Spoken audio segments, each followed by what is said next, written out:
Lo que acaba de ocurrir en el Senado de Estados Unidos no es un episodio político más, no es una escaramuza partidista, no es un gesto simbólico, no es ruido mediático, es un quiebre institucional que, si se confirma en las próximas semanas, podría redefinir la presidencia estadounidense para las próximas décadas.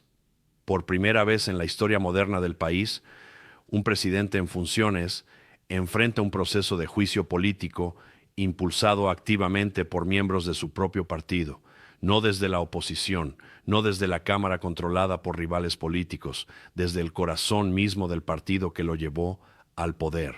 Según los reportes que comenzaron a circular esta mañana desde el Capitolio, 18 senadores republicanos se unieron a la bancada demócrata para avanzar artículos de impeachment contra Donald Trump, no para debatirlos, no para estudiarlos, para activarlos formalmente. Este dato por sí solo ya es extraordinario, pero lo verdaderamente relevante no es el número, sino quiénes son esos senadores y por qué tomaron una decisión que rompe con décadas de disciplina partidista.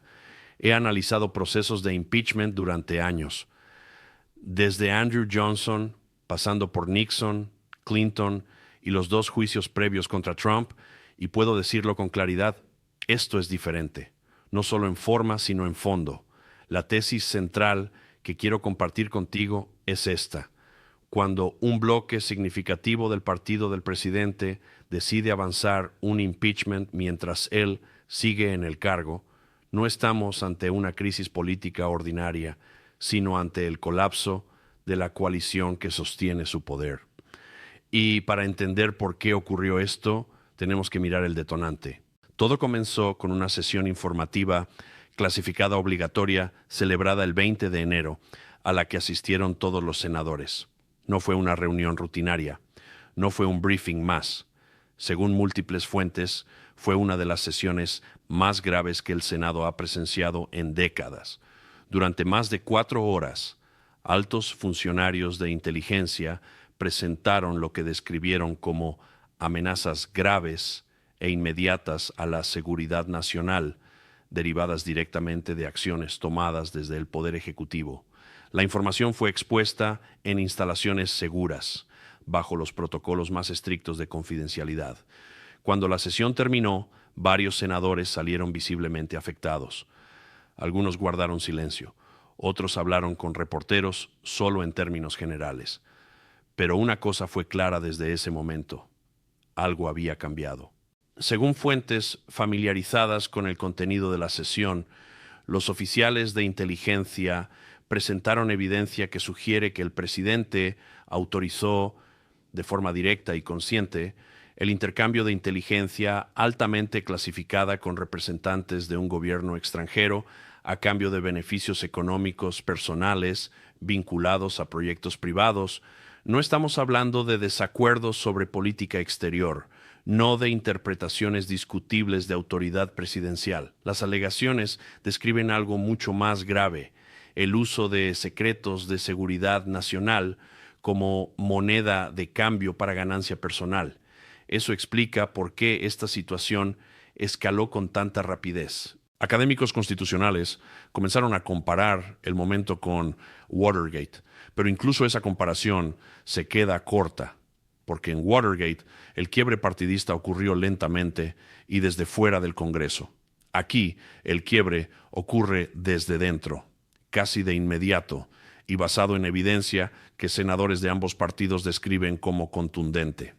Las tensiones venían acumulándose desde principios de enero, cuando el Comité de Inteligencia del Senado inició una investigación sobre divulgaciones no autorizadas de información clasificada. Esa investigación, inicialmente técnica, se transformó en política el momento en que se estableció un patrón. Según lo presentado en la sesión, ese patrón se habría extendido durante varios meses. Incluye comunicaciones interceptadas, rastreos financieros y testimonios de oficiales de seguridad nacional que reportaron la conducta a través de canales formales de denunciantes. Lo que volvió esto verdaderamente explosivo fue la naturaleza de la información presuntamente compartida. Senadores con acceso a los detalles han señalado que se trata de inteligencia de señales extremadamente sensible, capacidades militares, métodos de recolección desarrollados durante décadas y datos cuya exposición comprometería operaciones en curso y pondría en riesgo vidas humanas. Eso marca una línea roja absoluta en el sistema estadounidense. Aquí es donde la historia da un giro decisivo. A las pocas horas de terminada la sesión informativa, un grupo de senadores republicanos convocó una reunión de emergencia en un espacio seguro del Senado.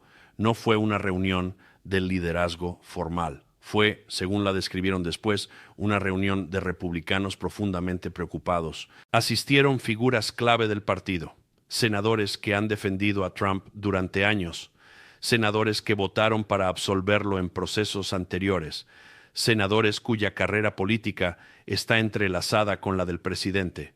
Y sin embargo, algo cambió en esa sala. Según múltiples relatos coincidentes, el tono fue grave, contenido, incluso emocional. Uno de los senadores presentes abrió la reunión con una frase que resume la magnitud del momento. Si lo que vimos hoy es real, no estamos ante política, estamos ante una traición al juramento. El silencio que siguió fue revelador. Incluso senadores conocidos por su lealtad a Trump reconocieron que lo presentado no podía explicarse como una diferencia ideológica ni como un exceso retórico. Era, en palabras de varios asistentes, una ruptura del pacto básico entre el presidente y el país. Ese fue el punto de no retorno. Horas después, ese mismo grupo comenzó a redactar artículos de impeachment. Un acto sin precedentes no solo por su contenido, sino por su origen. Tradicionalmente, el impeachment se inicia en la Cámara de Representantes.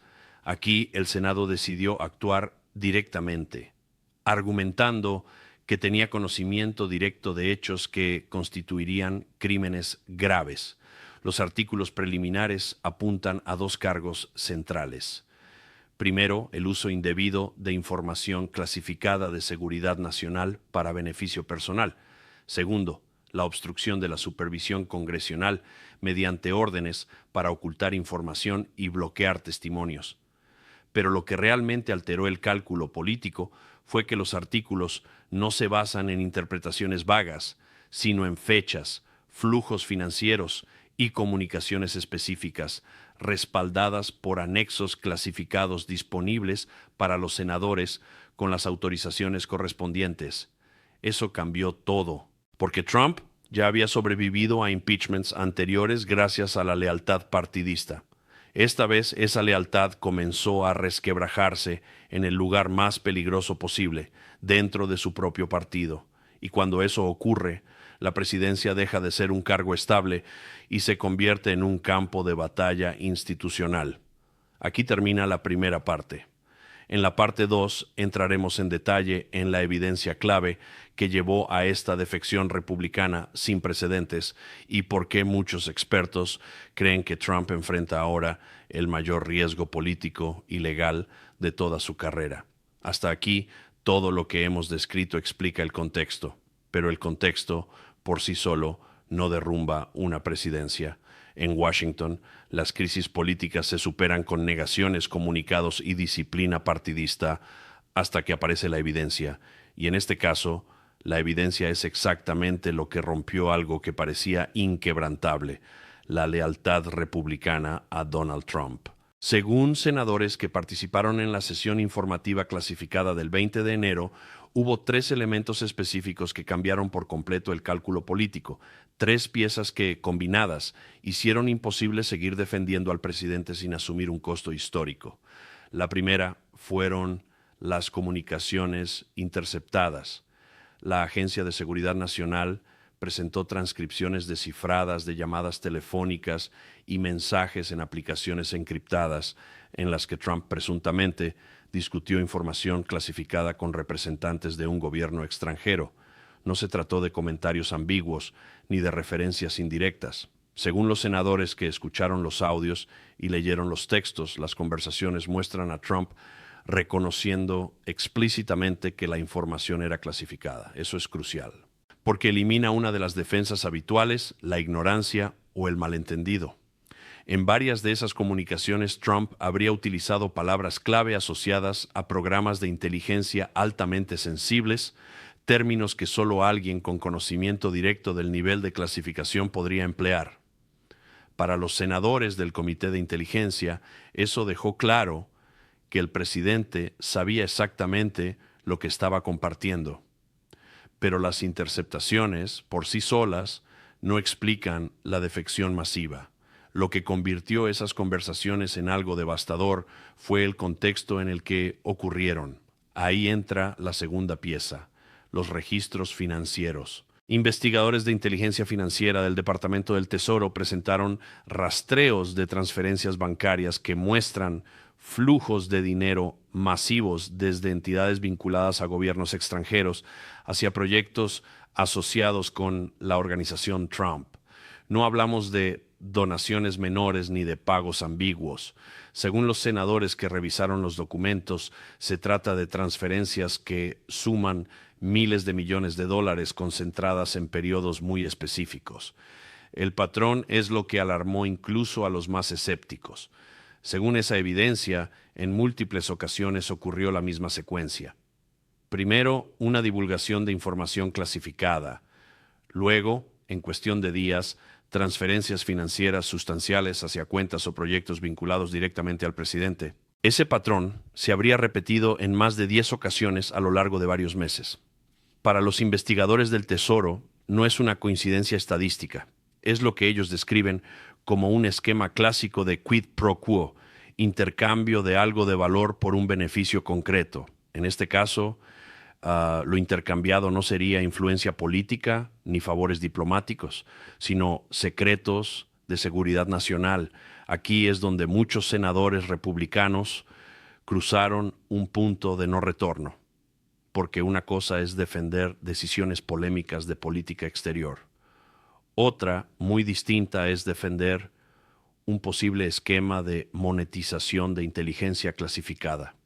La tercera pieza de evidencia fue la más humana y quizá la más difícil de ignorar, los testimonios de denunciantes.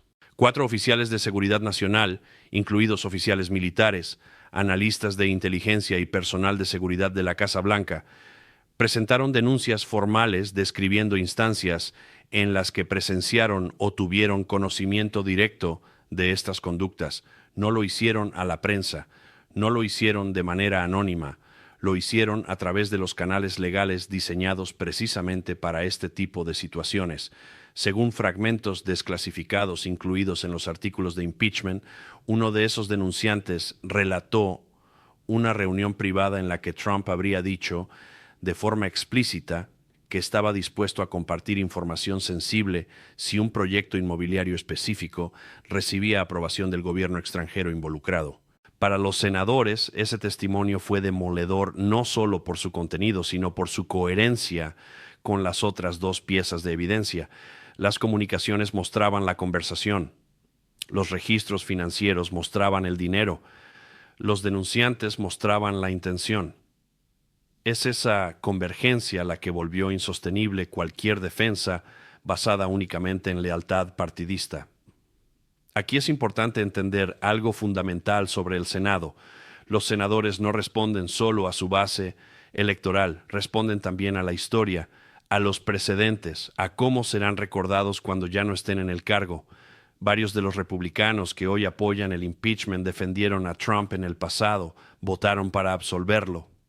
Lo hicieron porque consideraban que los cargos anteriores no alcanzaban el umbral constitucional. Esta vez, según sus propias palabras, sí lo alcanzan. Y eso explica por qué el liderazgo republicano se encuentra paralizado. Por un lado, presionar a los senadores leales para que mantengan filas implica asumir el riesgo de defender algo que, si se prueba, sería indefendible. Por el otro, permitir que más republicanos se sumen a la coalición pro-impeachment podría llevar a la primera remoción efectiva de un presidente en la historia estadounidense. Mientras tanto, la respuesta de Trump ha seguido un patrón conocido: negación total, ataques personales, acusaciones de conspiración, señalamientos contra el Estado profundo. una estrategia que funciona con su base, pero que no responde a la evidencia específica presentada en los artículos. Ese es el problema central para Trump en este momento. No enfrenta acusaciones vagas, enfrenta fechas, montos, transcripciones, testimonios. Cada uno de esos elementos limita sus opciones defensivas. Si niega haber compartido información clasificada, contradice interceptaciones que senadores describen como inequívocas. Si admite haber compartido información, enfrenta los registros financieros que sugieren beneficio personal. Si alega autoridad presidencial para desclasificar, no responde al cargo central.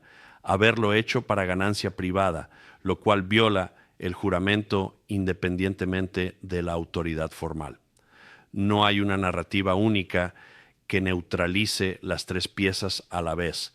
Por eso, expertos constitucionales están describiendo este momento como la crisis institucional más grave desde Watergate y algunos incluso más seria. Porque aquí no se debate abuso de poder en abstracto, sino la posibilidad de que un presidente haya tratado los secretos del Estado como activos personales. Las implicaciones van mucho más allá de Trump. Si este comportamiento no tiene consecuencias, se establece un precedente devastador. Se envía el mensaje de que un presidente puede monetizar su acceso a información clasificada siempre que conserve suficiente apoyo partidista. Eso no es solo un problema político, es una amenaza directa a la seguridad nacional. Y muchos senadores republicanos lo entendieron así. Por eso rompieron filas, por eso actuaron con rapidez, por eso decidieron que esta vez el costo de no hacer nada sería mayor que el costo de enfrentarse a su propio presidente. Aquí es donde termina la segunda parte. En la parte 3 y final veremos qué viene ahora. El juicio en el Senado, los escenarios reales de condena o supervivencia política y lo que este momento definirá para el futuro del poder presidencial en Estados Unidos. A partir de este punto, la historia deja de ser una acumulación de revelaciones y entra en su fase decisiva, porque cuando los artículos de impeachment están presentados, cuando existe una coalición bipartidista real y cuando la evidencia descrita involucra inteligencia clasificada y flujos financieros concretos, ya no se trata de narrativa, se trata de procedimiento, de reglas, de votos, y eso cambia todo. El Senado de Estados Unidos se prepara ahora para un juicio político que, por su naturaleza, podría convertirse en el más trascendental desde la fundación de la República. No por el nombre del presidente, sino por el tipo de conducta alegada y por quienes están impulsando el proceso. A diferencia de impeachments anteriores, este no nace de una Cámara de Representantes controlada por la oposición y llega a un Senado hostil. Nace dentro del propio partido del presidente, impulsado por senadores que conocen los detalles clasificados y que, según sus propias declaraciones, consideran que no actuar sería una violación a su juramento. El procedimiento ahora sigue un camino claro. El presidente de la Corte Suprema presidirá el juicio como exige la Constitución. Los fiscales del Senado presentarán el caso. La defensa del presidente tendrá oportunidad de responder. Testigos podrán ser llamados. Evidencia clasificada podrá ser revisada en sesiones cerradas. Y al final, 100 senadores deberán votar. La cifra clave es conocida: 67 votos para condenar y remover a un presidente en funciones. Con los 51 demócratas presumiblemente a favor de la condena y 18 republicanos ya comprometidos públicamente, el margen es estrecho. Trump necesitaría evitar que al menos 16 republicanos adicionales se sumen a la coalición. Ese es el cálculo frío. Pero la política rara vez se queda en lo frío, porque este juicio no se desarrolla en el vacío. Se desarrolla en medio de presión pública, cobertura constante, filtraciones, declaraciones de expertos legales y, sobre todo, nuevos detalles que pueden emerger a medida que el proceso avanza. Aquí aparecen los 3 escenarios posibles. El primer escenario es la supervivencia política. En este caso, Trump logra mantener a suficientes republicanos alineados para bloquear la condena. El juicio concluye sin remoción. Formalmente seguiría en el cargo, pero incluso en este escenario el daño sería profundo. Un presidente que sobrevive a un impeachment impulsado por su propio partido no sale fortalecido, sale debilitado, con su autoridad erosionada, con su capacidad de gobernar limitada, con funcionarios, aliados y socios extranjeros preguntándose cuánto tiempo más durará y qué decisiones pueden confiarle. El segundo escenario es la condena y remoción. Sería un hecho sin precedentes. El primer presidente en la historia de Estados Unidos removido del cargo a través del impeachment. El impacto institucional sería enorme, pero también lo sería el mensaje. Hay límites que ni siquiera un presidente puede cruzar sin consecuencias, independientemente de su partido. Este escenario reafirmaría el propósito original del impeachment, no como arma partidista, sino como último recurso frente a abusos graves del poder ejecutivo. Sería una señal clara de que el sistema de controles y equilibrios aún funciona cuando más se le exige. El tercer escenario es el más peligroso y el más silencioso, el colapso de la confianza institucional independientemente del resultado formal. Si el juicio se percibe como incompleto, si testigos clave no comparecen, si la evidencia no se examina con rigor, o si el proceso se bloquea por cálculos políticos, el daño podría ser duradero. Porque entonces la pregunta dejaría de ser ¿qué hizo este presidente? Y pasaría a ser ¿qué puede hacer cualquier presidente en el futuro? Aquí es donde los expertos constitucionales han puesto el acento. El problema no es solo Trump, el problema es el precedente.